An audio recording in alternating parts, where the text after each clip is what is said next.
ও ভাইজানেরা, সোনার মানিক যুবকেরা, আব্বারা মায়েরা, ইমানদারের ঈমান কোনদিন পয়সায় বিক্রি হয় না। আল্লাহ নবী সাহাবী হযরত আব্দুল্লাহ ইবনে হুযায়ফা রাদিয়াল্লাহু আনহুর কথা মনে পড়ে যায়। রোম সম্রাটের হাতে আল্লাহ নবী সাহাবী হযরত আব্দুল্লাহ ইবনে হুযায়ফা সহ 17 জনের মতো কাফেলা বন্দী হয়ে গেল।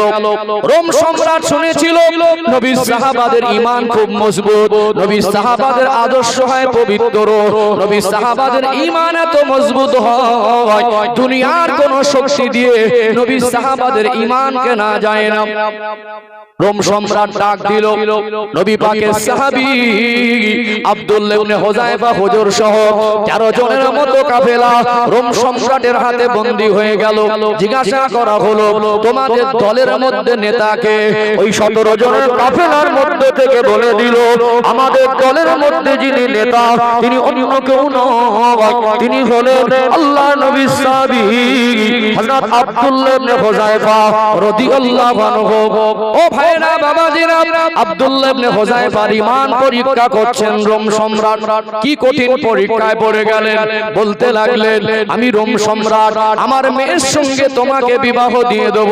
আমি রোম সম্রাট, আমার সম্পত্তির অংশ থেকে তোমাকে অর্ধেকটা দিয়ে দেব, কিন্তু শর্ত হলো একটা, তুমি ঈমানের কলেমাটা ত্যাগ করে দাও।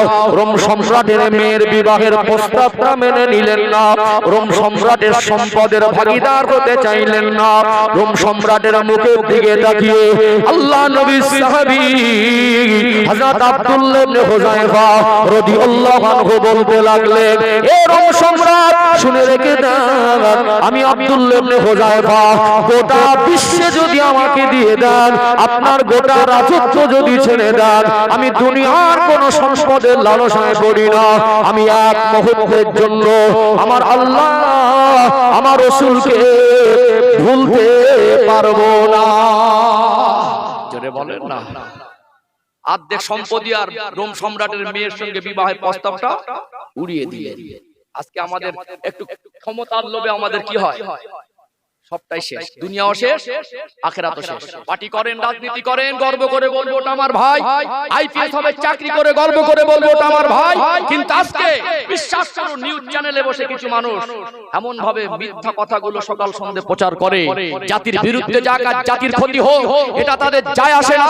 ওখানে মিথ্যা কথা বলার ধরন দেখে মনে হবে মিথ্যা কথা বলা পিএইচডি করেছে। কথা ঠিক না বেটা? ভাই আপনি সেবা করুন না, আপনি আমার ভাই, আপনার বড় পদ থেকে আমার গর্ব হবে, ওটা তো আমার একটা ভাই, কিন্তু আপনি আপনার আখিরাত বরবাদ করবেন, এটা ইসলাম শরিয়াত বলেনি। যে সতর্ক করার দায়িত্ব আলেমদের। ইসলাম শুধু ভ্যান চালক আর গরিব মানুষের জন্য নয়, ইসলাম সর্বস্তরের মানুষের জন্য। কোরআন এসেছে শুধু অসহায় গরিবদের জন্য নয়, কোরআন এসেছে মনুষ্য জাতির জন্য। ইসলাম যেমন মানুষের জন্য, কোরআনও মানুষের জন্য, রাসূলও মানুষের জন্য। কথা ঠিক না বেটা? কারোর কথা কারোর ভাগাভাগি নেই, সর্বস্তরের হক ন্যায় অন্যায়টা ইসলাম বুঝিয়ে দিয়েছে না দেয়নি? দিয়েছে না দেয়নি? এটা কি কারো আঘাত দেওয়া কথা হলো? আজকে নিউজ চ্যানেলে বসে যেভাবে মিথ্যা বলে আখিরাতের কথা তাদের স্মরণ আছে? আছে? চেয়ারটা গদিটা মনে করছে আজ মরে গেলে কাল, আজ মরে গেলে কাল দুদিন। জীবন তৈরি করুন আখিরাতকে সামনে রেখে, কারণ মরণ একদিন হবে। যত বড় মাপের মানুষ দুনিয়া হন না কেন, আপনার কবর ওই কবরস্থানে 3.5 হাত মাটিটাই বরাদ্দ। রাজারও 3.5 হাত, ফকিরেরও 3.5 হাত, মন্ত্রীরও ওই 3টে কাপড়, পুরুষের 3টে, মহিলা আর ভ্যান চালকেরও। তাহলে কেন ভাই আখিরাত স্মরণ করেন না?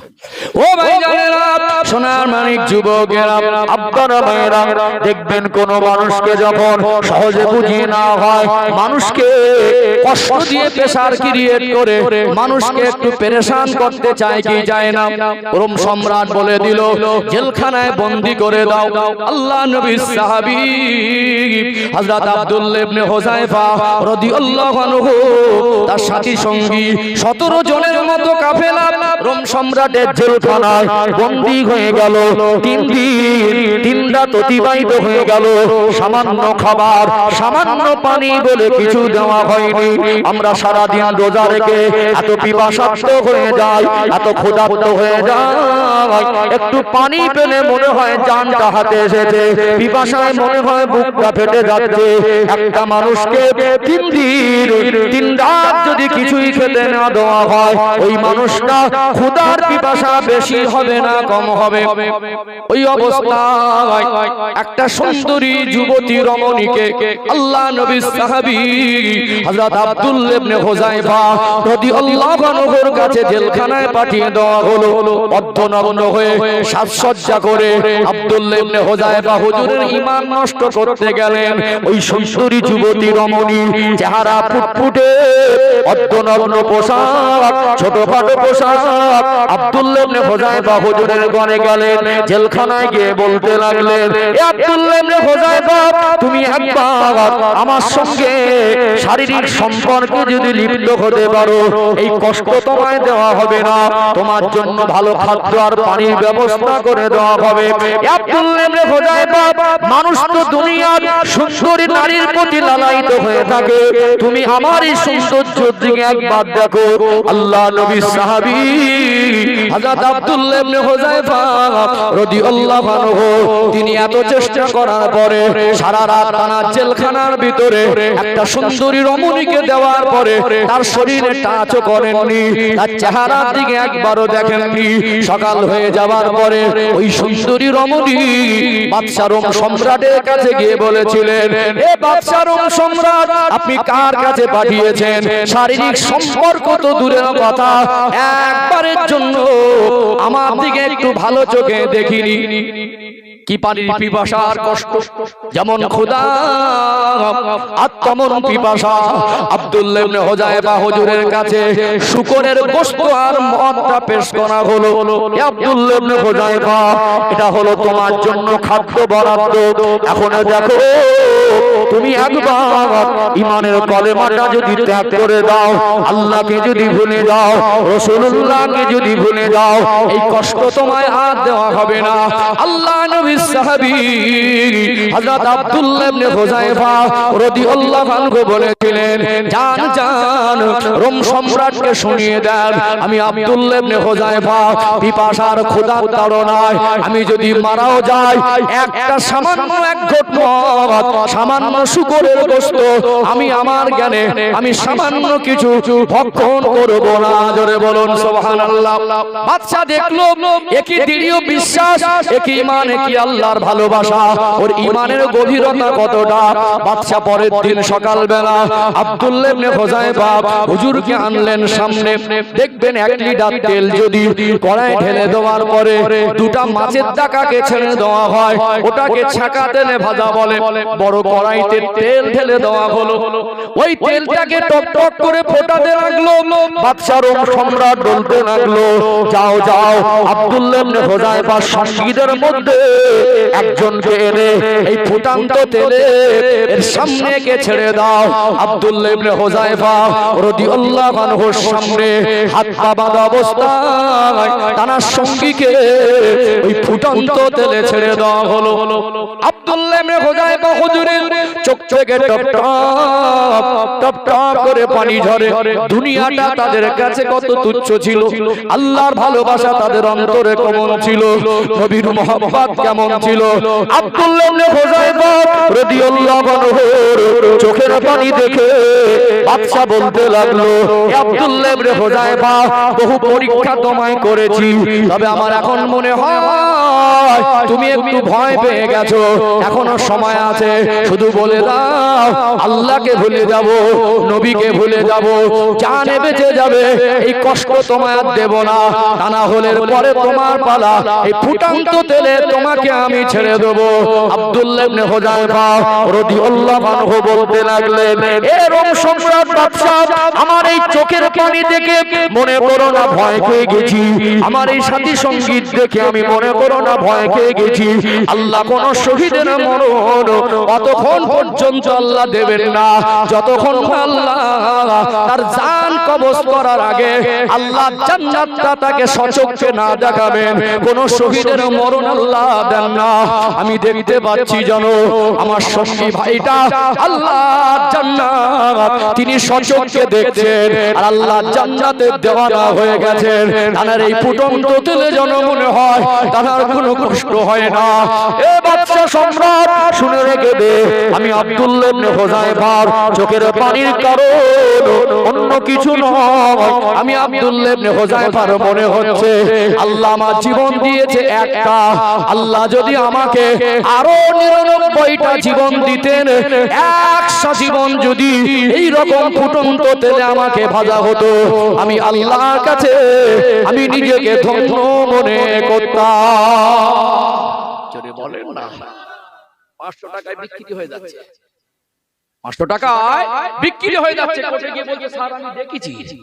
কি গো আব্জিরা ভাইরা, 500 টাকায় বিচারে গিয়ে নির্দোষীকে দোষী মানে 500 টাকা ভাগ পাবে বলে উল্টো সাক্ষী দিচ্ছে। বাদ দে, তুই তো দোষী। দুনিয়া চিত্র পাল্টে গেছে। আব্দুল্লাহ হুযায়ফা রাদিয়াল্লাহু আনহু ওই পরিস্থিতি দেখেও একবারের জন্য বাদশা রোম সম্রাটের কাছে নত হয়নি। সেদিন বাদশা সম্রাট রোম সম্রাট বলেছিল আব্দুল্লাহ ইবনে হুযায়ফা, মানুষ দেখেছি এতদিন শুনেছিলাম নবী সাহাবাদের ঈমান, আজকে সেটা আমি উপলব্ধি করেছি। একবার তুমি যদি সুযোগ দাও, তোমার এই কপালে একবার আমি চুমা দিতে চাই। আব্দুল্লাহ ইবনে হুযায়ফা বলেছিলেন, আমাকে তেলের ভিতরে ফুটন্ত তেলে ছেড়ে দেন, আমি সেই শর্তে রাজি, আপনি আমার চেহারায় চুমা দেবেন না। বলে শর্ত একটা আছে, চুমা দিতে রাজি হতে পারি, আপনাকে চুমা দেওয়ার পারমিশন দিতে পারি, আপনি আমার কপালে একবার চুমা দিয়ে আমার সাথীদের কি মুক্ত করে দিতে পারবেন?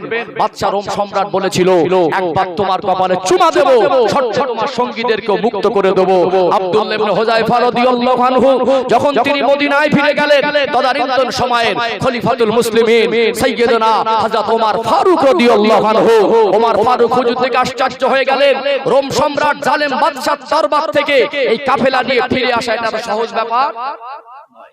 ঘটনার বৃত্তান্ত শুনে ওমর রাদিয়াল্লাহু আনহু আব্দুল্লাহ ইবনে হুযায়ফা হুজুরের গলাটা জড়িয়ে ধরেছিলেন, কপালে চুমা দিয়ে বলেছিলেন, আমি ওমরের মনে হয় প্রত্যেকটা মুসলমানের দরকার আব্দুল্লাহ ইবনে হুযায়ফা হুজুরের কপালে একটা করে চুমা দেওয়া। বলুন না সুবহানাল্লাহ।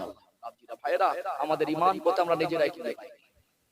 সকাল থেকে সন্ধ্যা পর্যন্ত 4টে 5টা 8টা 10টা মিথ্যা কথা না বললে পেটের ভাতটাই হজম হয় না। টাকা ধার নেওয়ার সময় বলেছিল ভাই 1000 টাকা দে না, আল্লাহর কিরে শুক্রবার দিয়ে দেব। 7টা শুক্রবার চলে গেছে দেখা, অনেকদিন পর দেখা হয়েছে তো।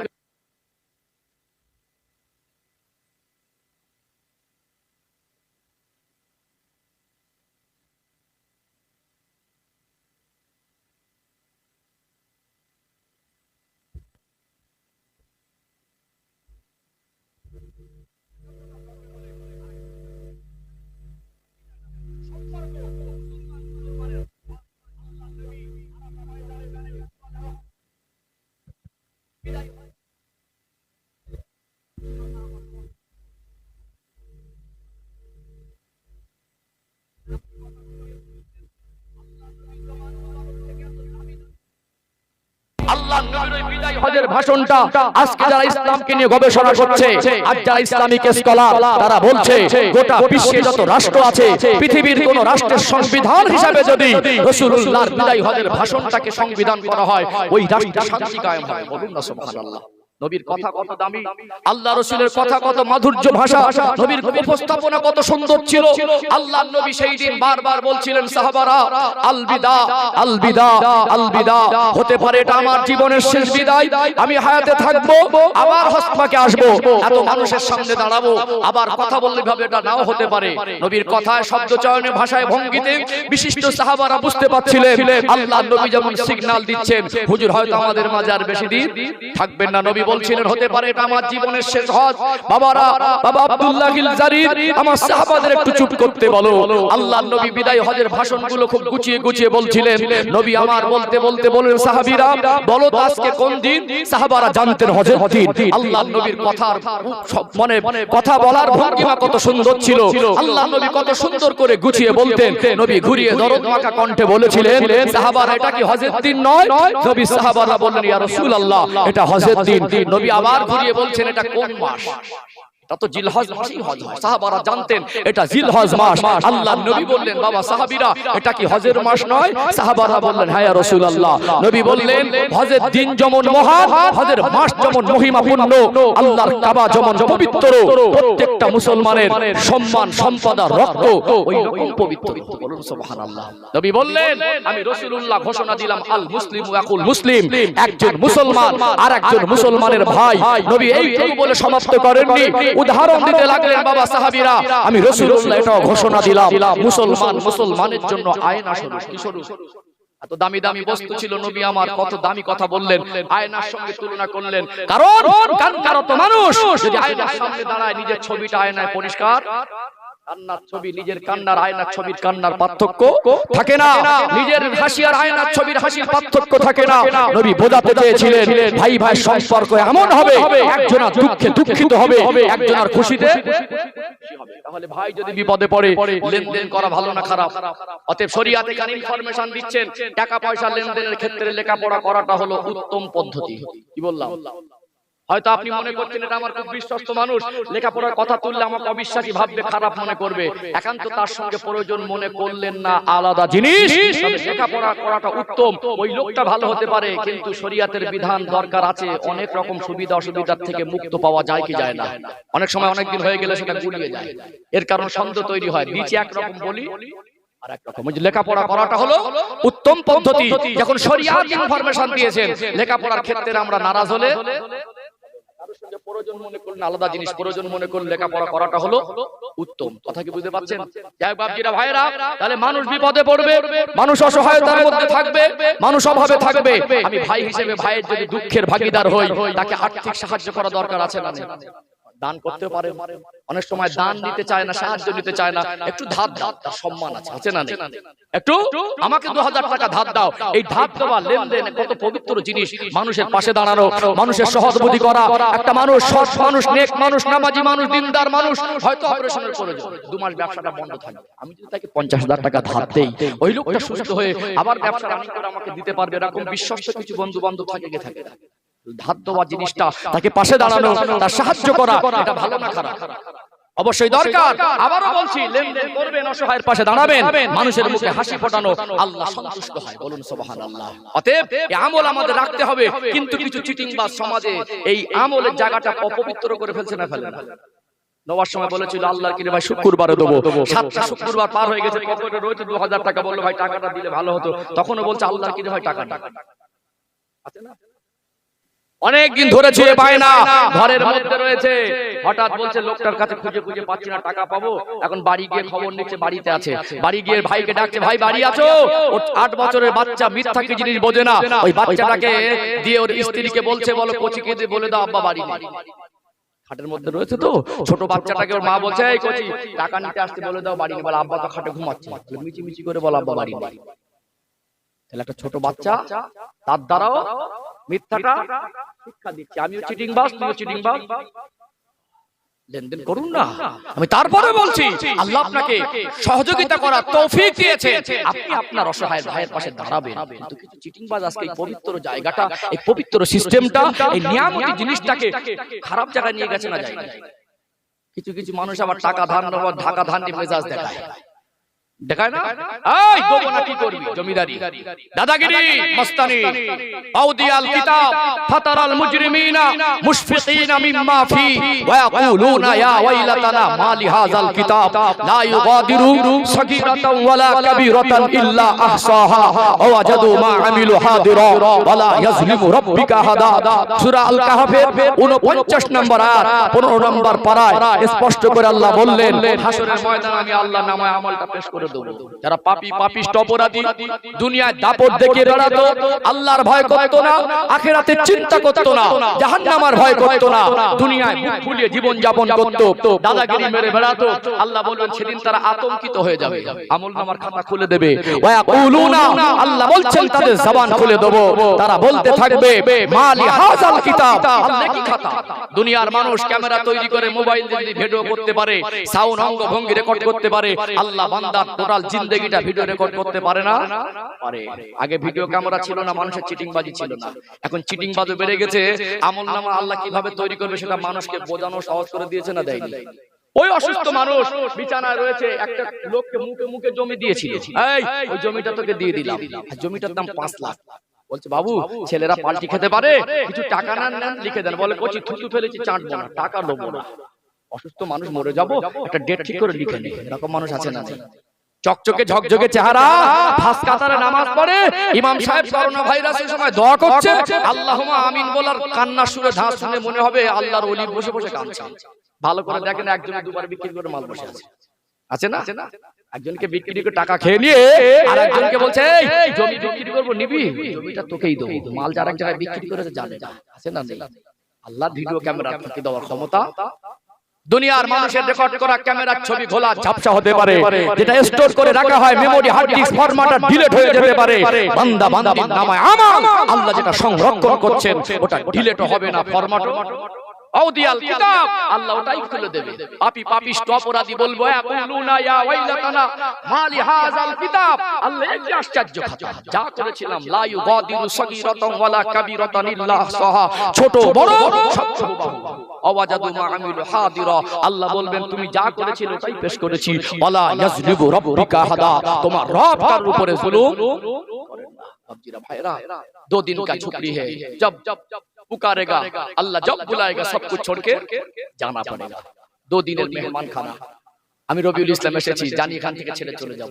এই মেহমান অতিথি, এই মেহমান খানা দুনিয়া, আল্লাহ ডাকলে চলে যেতে হবে।